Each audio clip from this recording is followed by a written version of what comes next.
Welcome back.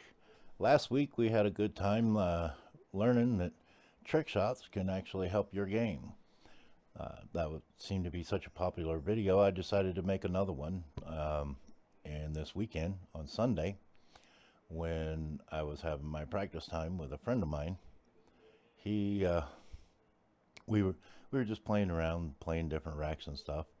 But coincidentally, in the middle of playing one of those racks, a trick shot showed up. And of course, I had to take advantage of it.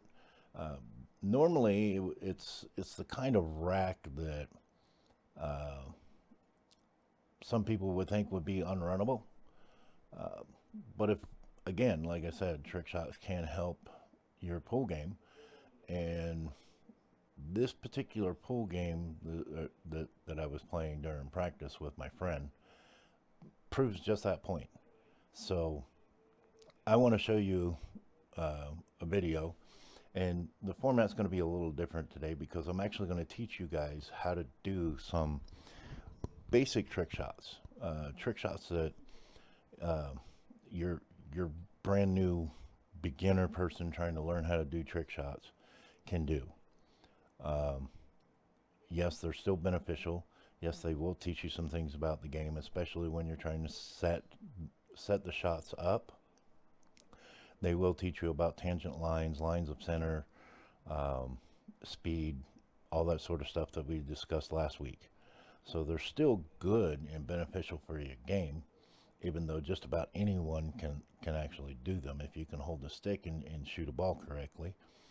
Um, but I wanted to show you these trick shots this week, just to give some of you guys a chance that have never gotten into trick shots before, to give you a chance to be able to learn some simple ones, some easy ones, and things to do. One of these trick shots, actually, you can have multiple versions of it, and that's the beauty of trick shots. Really, is you can be creative with the trick shots. Um, just because I teach you one specific one doesn't mean that you can't take that one, modify it, and do different things with it. As a matter of fact, one of the trick shots that pardon me, that I'm going to teach it how to do today, pardon me, is one that you can actually do multiple versions of. Starting off with the easiest, which is just simply a 3 ball deal, um, and going up to as much as a 6 ball deal using draw. But the ones that I wanted to show today and teach you guys how to do today are ones that don't require any spin whatsoever. Um, they're super easy to do. Well, some of them are. There's one that can be a little difficult for you, but you don't learn, you don't get better unless you're challenged. So that's why I included those trick shots in today's episode. But without further ado, let me get to that video and show you guys what I'm talking about. So this is me getting ready to break on this particular game. And what you'll see here is we'll get a good spread, but you'll see something that most people would consider a problem issue. When you know trick shots, sometimes problem issues are beneficial, right? So here you see that on the break I dropped 2 balls, and now we're trying to evaluate the table to see which set of balls that it really want to go for. The stripes look really good except for one thing, that 9 ball sitting close to the rail next to the 5 and the 6, and it's frozen to the 5 ball. The 6 ball isn't frozen to the 9 ball, but everything else is wide open and has the potential for being made if you get the proper position on it. Same thing with the solids. But again, that 5-6 looks like it could be a problem. So to start the run, I start with this 1 ball and put a little bit of inside draw on this to kick it off the rail to give me shape for that 2 ball. All right, easy peasy, nice easy stroke. Ball goes in the hole. Move on to the next one because now you got good position. On this one, I'm going to use a little bit more draw to pull it back across the table so that I can get set up for that 3-ball. And some of you are probably asking, well, why aren't you going after those problem balls, the 5 and the 6? Well, you'll see here in just a minute. Because if you know trick shots, you'll recognize that one pretty easily. So here, I put bottom outside English on it to drop the 3 and get positioned back towards the lower end of this table to be able to get a decent shot on that 5-ball. Now, this is where things get interesting. And this is why one of the trick shots I'm going to teach you today, is because of this shot right here. This shot actually inspired me. So I'm going to pause this for a second. And what I'm going to let you know really right now is how I went about taking this shot. So what I did was I ended up putting bottom right English on this, which was roughly about that 4:30, 5 o'clock-ish area on the cue ball, if you think of the face of the cue ball as a clock. So I hit it about 4:30, 5 o'clock on the cue ball. And what I did was I aimed to basically cut the 5 straight into the rail. All right. And what that did, because of the line of centers on the 5 and the 9, it sent the 9 towards that bottom right hand corner. And because it caromed off the 9, it hit the 6 in just the right way, because there was a little bit of a gap between the 5 and the 6. But it hit the 6 in just the right way to send the 6 to the bottom left corner. And then the 5 goes straight into the rail. And because I put bottom right English on the cue ball, it transferred some top left to the 5-ball. And you'll see why that's important here in just a minute when I let the shot play out. Now another reason that I did this, and I put as much power into the shot as I did, was because I knew that the 5-ball was going to come out and go to the other end of the table. Where exactly at the other end of the table, I wasn't exactly sure. So I put the spin on the cue ball to get the cue ball back up towards the center of the table to increase my chances of being able to have another shot to be able to continue this run out. Now, with all that said, I want you to see how this played out.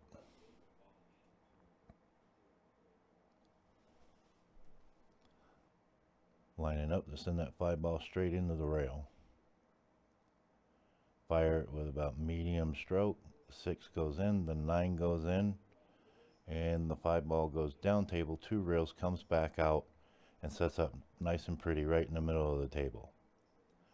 So with this, I turn around and I basically created a stop shot on this with a little bit of draw, which set me up perfectly for that 8-ball shot into the corner pocket, which won me the game.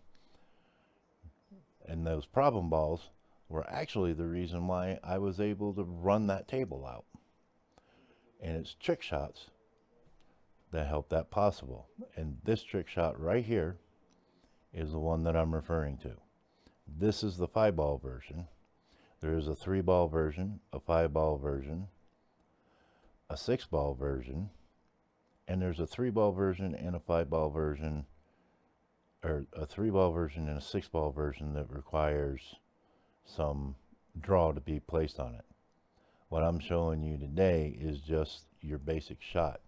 Center ball hit, aimed at the 1-ball to make it into the side pocket, and what you end up having is the 1 goes in the side pocket, the 2 comes into the bottom left corner pocket, the 3 goes into the top left pocket, the 4 comes into the bottom left pocket, and the 5 goes in the top left pocket.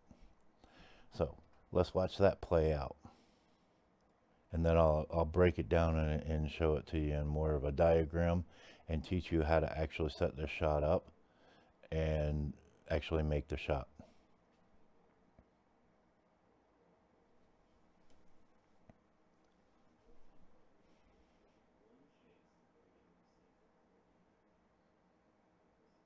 Pardon all the people walking back and forth, but It's a public pool hall. Uh, it's called Q and Brews, so I want to give a shout out to them, tell them thank you for actually allowing me to play there and allowing me to do these trick shots.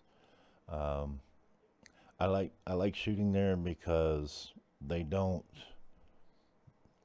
they don't limit the shots that you can take. A lot of pool halls will tell you that you can't do jump shots, you can't do match day shots, but they don't do that.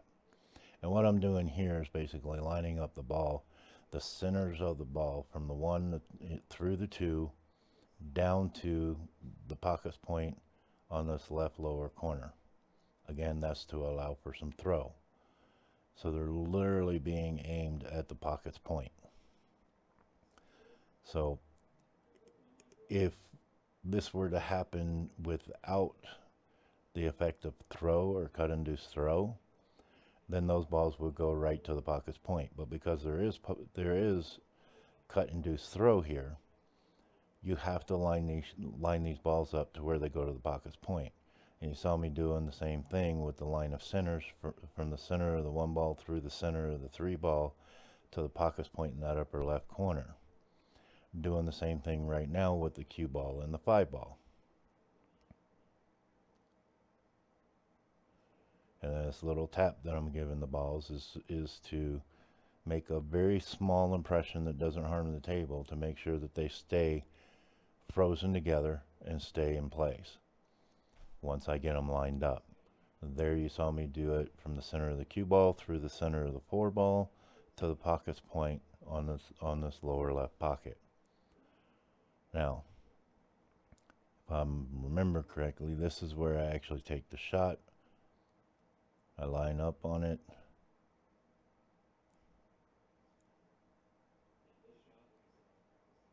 And something didn't seem right to me, so I took a moment to double check to make sure everything was set up correctly. Because that's the thing, if you set this shot up correctly, anybody can make this shot. It's literally just a matter of shooting the cue ball into the one ball as if though there were no other balls on the table. Just a little bit harder than that. And the reality is, anybody can pull this shot off. This is one of the easiest trick shots in the book. And like I said, I have some diagrams that I'll go over the different setups and the different ways that you can set this up. My favorite is actually the 6-ball setup with the draw. It is so awesome to watch that take place.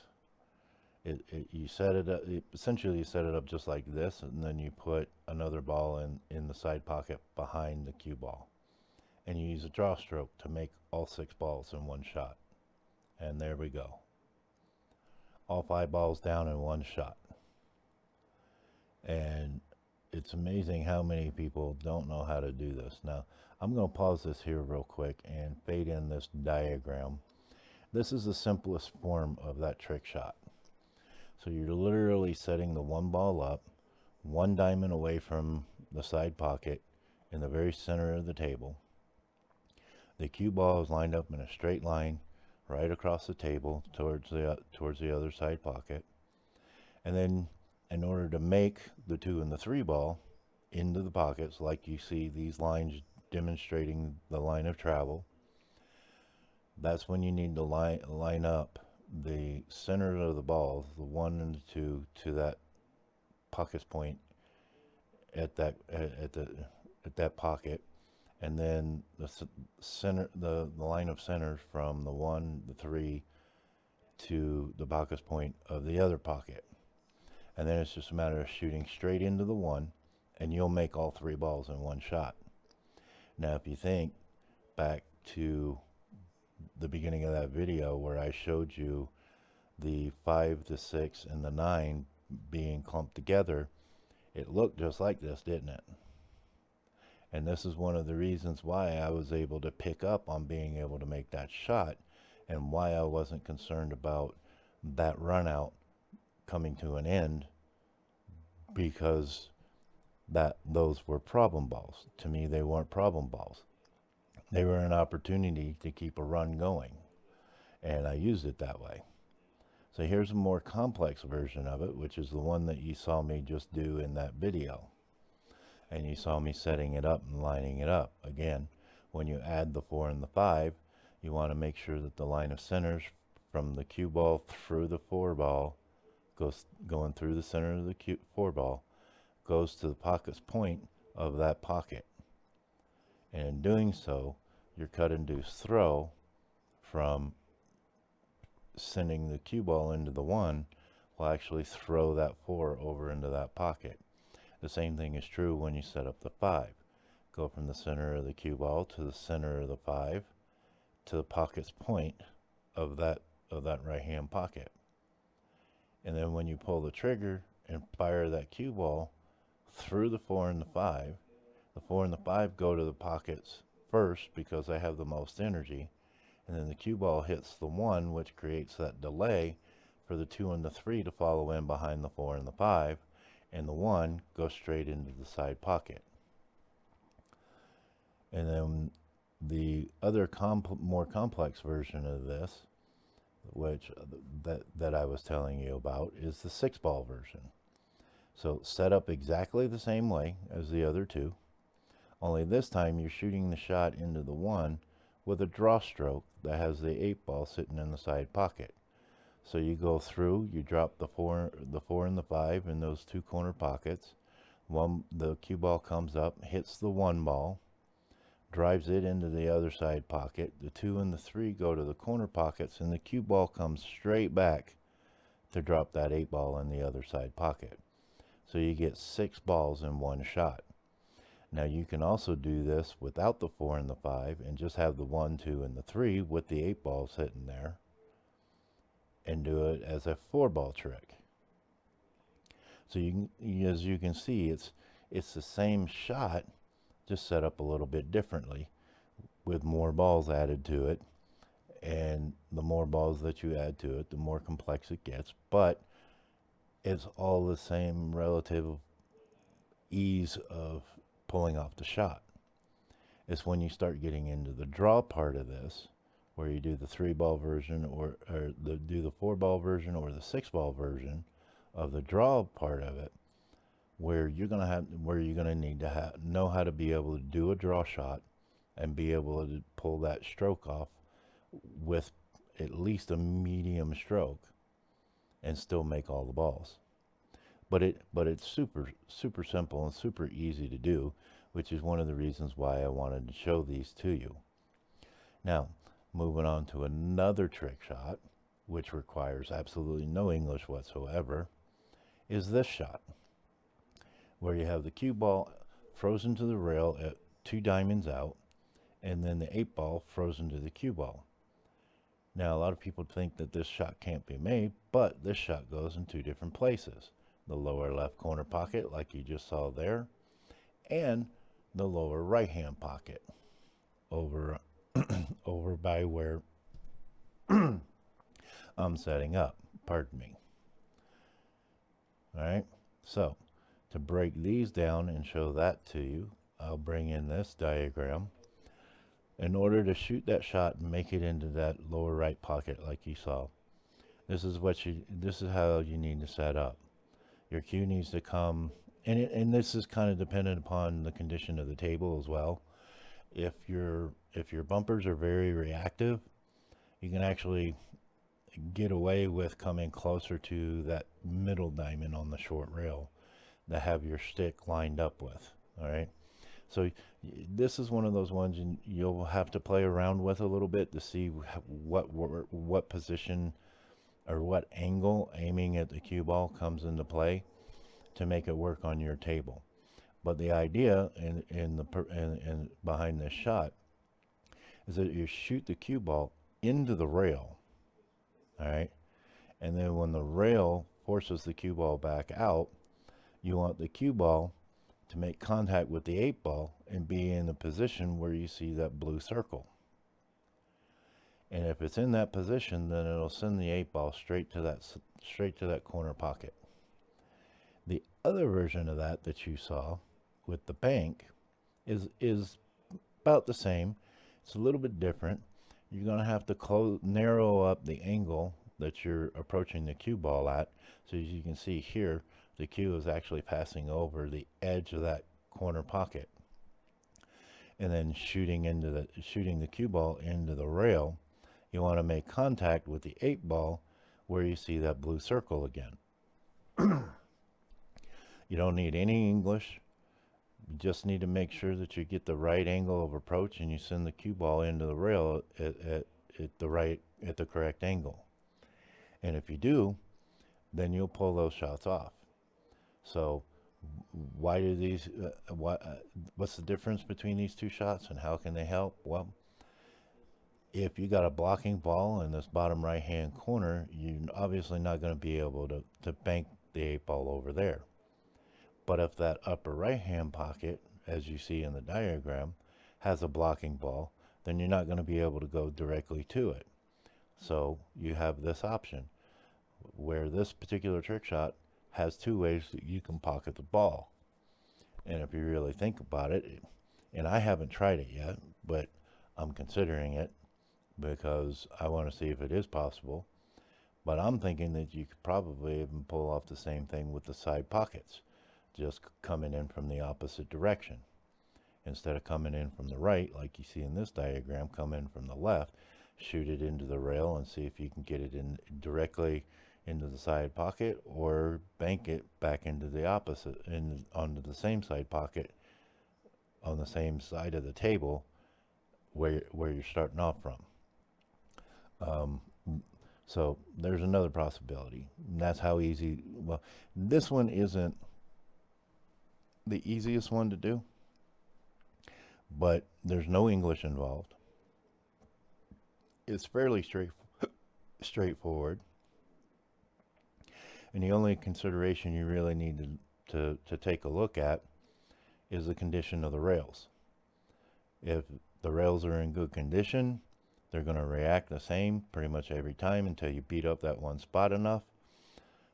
But the reason that I mentioned, the cue stick going over specific diamonds or specific places on the pool table is because if you have this shot and you set up and you're familiar with that table, then you can line yourself up with those positions on the table, everything, and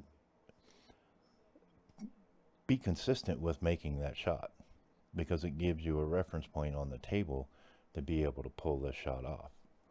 All right, so those are things that also apply in a regular game. Like say you've got an object ball at 1 diamond away from the corner pocket on the short rail, but 2 diamonds up the table on the long rail. Those shots come up on a regular basis in a pool game, right?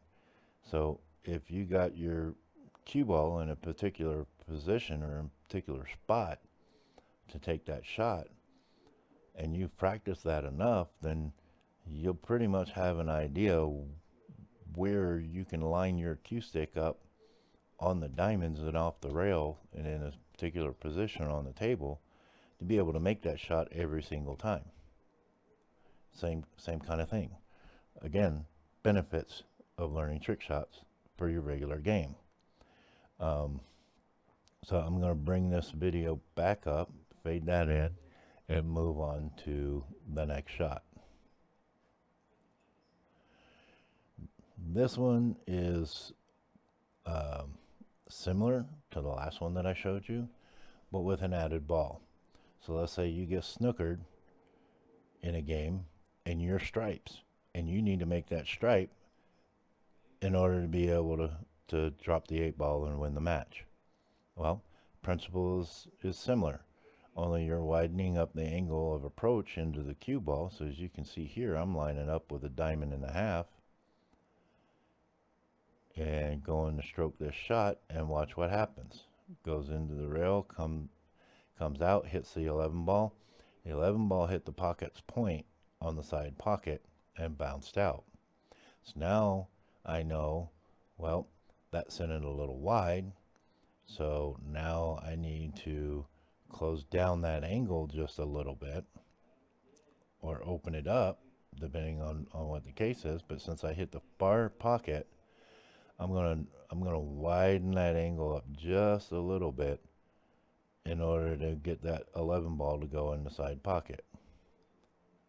And this time it hit the pocket point closest to me, bounced back and hit the opposite pocket point, and then came back.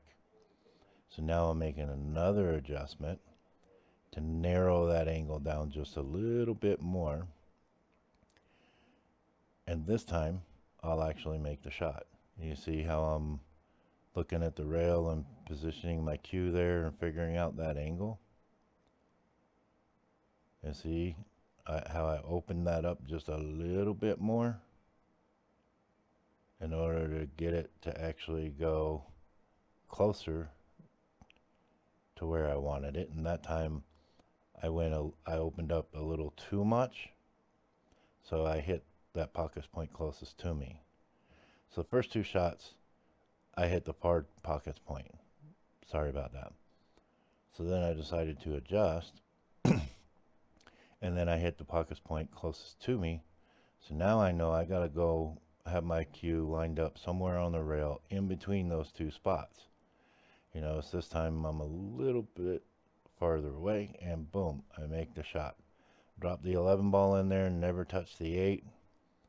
And if you hit it with the right speed, you'll have a shot on the 8 ball. And there you got your way out.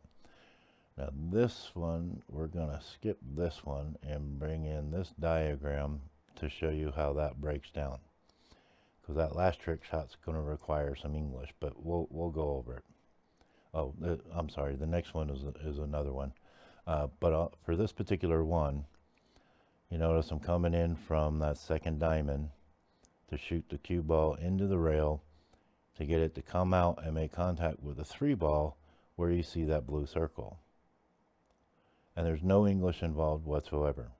I wanted to show you my mistakes and walk you kind of through the adjustment process on that, because I want you to understand that when you start doing these shots, you're probably not going to make it the first time out. You're probably not going to make it the second time out.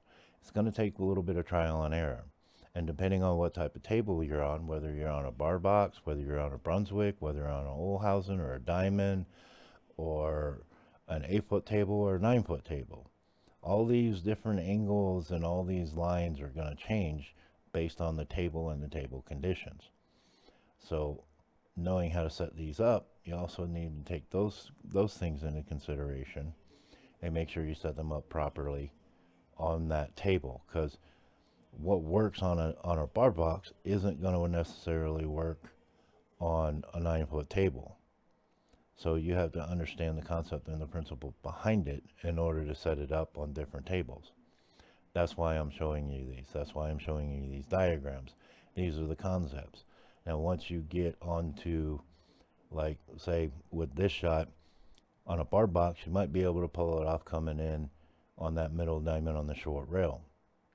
On an 8-foot table, you're going to have to open that up a little bit and probably come to that 1.5 mark. On a 9-foot table, you're probably going to have to come to that first diamond in order to pull this shot off. And again, it depends on the type of table, the weather conditions, etc. But I just want to give you these basic concepts so you can start practicing these, start learning these, and start learning some of these concepts and principles on your own.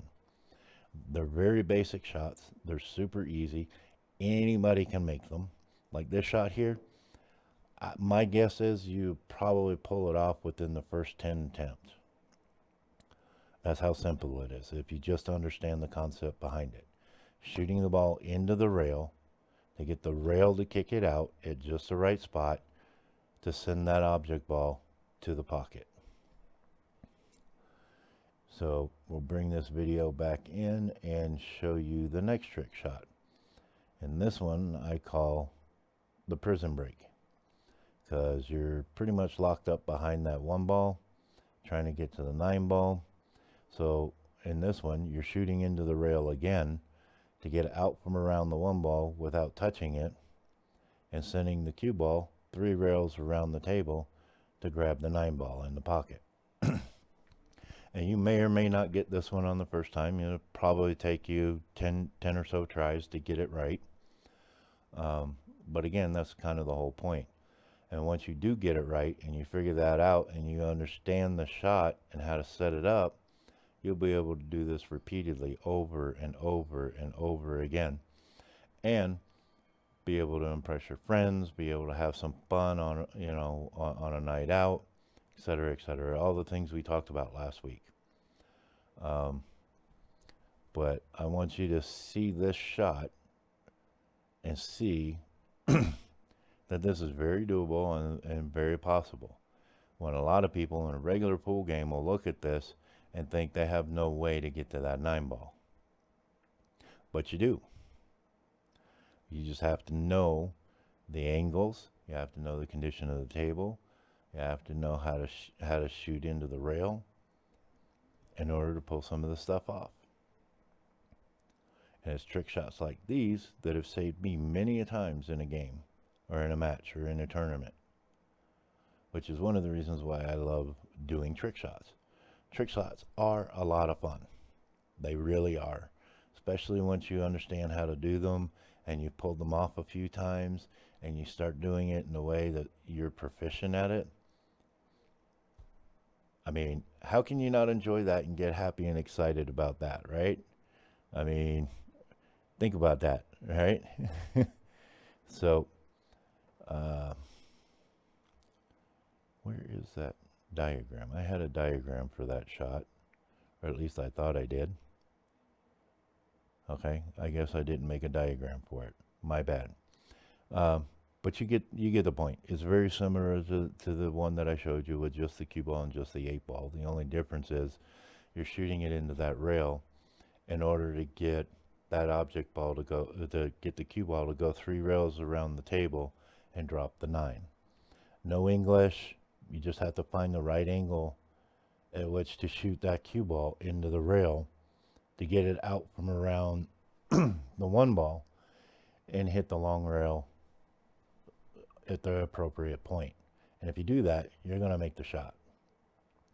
Now this shot is a little bit more advanced and it does require English on this shot. And there are various adjustments that can be made to how you shoot this shot in order to pull it off depending on what kind of table that you're actually on.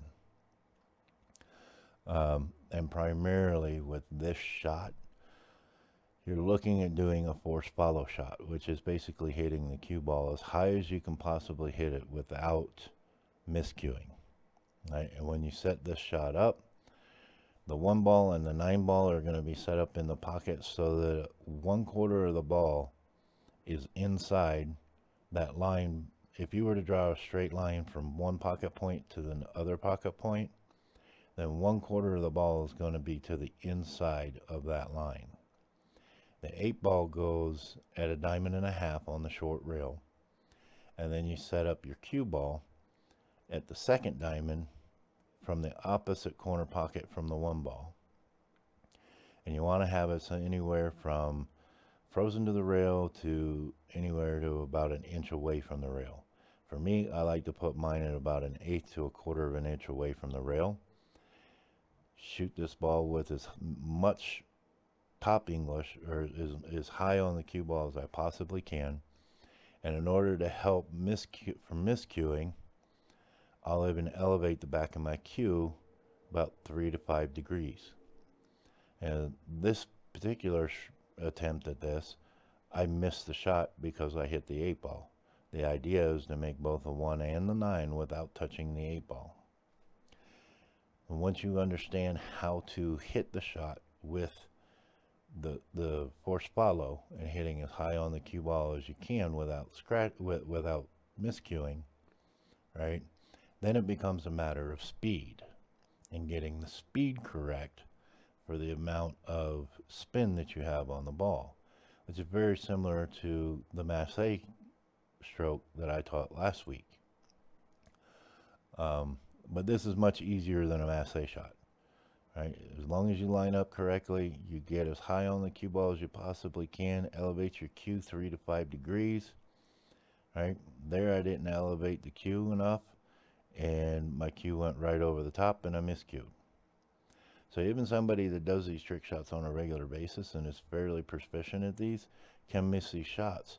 So for you guys just learning how to do these shots, don't get upset with yourself and don't beat yourself up for not being able to pull it off. All right, it happens. It's part of the game, which is another concept that helps benefit you in a regular pool game. And here I got the cue elevated a little bit. I'm as high up on that cue ball as I can go. And I try again, and I misstroked again, because when I went to stroke through, I dropped my elbow, which raised the tip of the cue and caused me to miscue. Which is one of the reasons why I mentioned last week that one of the benefits of doing trick shots is to help hone your stroke and get you to have a good stroke. See, in that attempt, I had too much speed on the ball for the amount of spin that I was creating, which is why I missed the 9. So now I'll set it up again and make another attempt at it to show you how this actually works.